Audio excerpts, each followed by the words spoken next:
PMAY പദ്ധതി പ്രകാരം അനുവദിച്ച വീട് നിർമ്മിക്കാൻ പെർമിറ്റ് നൽകാത്തതിൽ പ്രതിഷേധിച്ച് ക്യാൻസർ രോഗിയായ വീട്ടമ്മ നടത്തുന്ന നിരാഹാര സമരം തുടരുന്നു. ഇടുക്കി കാഞ്ചിയാർ പഞ്ചായത്തിന് മുന്നിലാണ് കോഴിമല സ്വദേശി വീണ ഷാജിയുടെ സമരം. 3 ദിവസമായിട്ടും ഉദ്യോഗസ്ഥരുടെ ഭാഗത്ത് നിന്ന് അനുകൂലമായ യാതൊരു നടപടിയും ഉണ്ടായിട്ടില്ല എന്നാണ് വീണ പറയുന്നത്.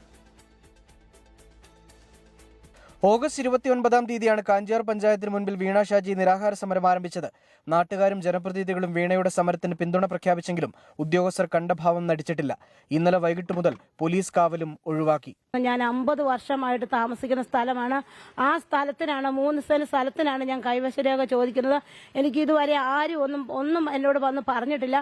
അങ്ങനെ ഞങ്ങൾക്ക് അവിടെ 22 കുടുംബങ്ങളുണ്ട്. 5 വർഷമായിട്ടും പെര പൊളിച്ചിട്ടേക്കുന്നത്. ആ 22 കുടുംബക്കാർക്കും പെര വേണം. ഇത് ഞങ്ങളുടെ ആവശ്യമാണ്. ഞങ്ങളുടെ അവിടെ സെറ്റിൽമെന്റ് അല്ല. സെറ്റിൽമെന്റ് രാജാവെന്ന് പറയുന്ന ഒരു വ്യക്തി ഇല്ല അവിടെ.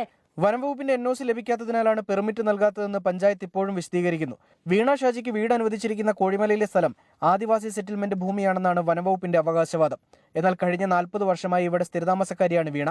സർക്കാർ ഇടപെടൽ ഉണ്ടായെങ്കിൽ മാത്രമേ ഈ പ്രശ്നം പരിഹരിക്കാൻ കഴിയൂ. നടപടി ഉണ്ടാകുന്നതുവരെ നിരാഹാര സമരം തുടരുമെന്നാണ് വീണ ഷാജിയുടെ നിലപാട്. 24 ഇടുക്കി. ലോകത്തെവിടെയായാലും ഏത് സമയത്തും 24 വാർത്തകളും ഓഗ്മെന്റഡ് റിയാലിറ്റി പാക്കേജുകളും എക്സ്പ്ലെയിനറുകളും വിശദമായി കാണാൻ ഞങ്ങളുടെ YouTube ചാനൽ നിങ്ങൾക്ക് സബ്സ്ക്രൈബ് ചെയ്യാം.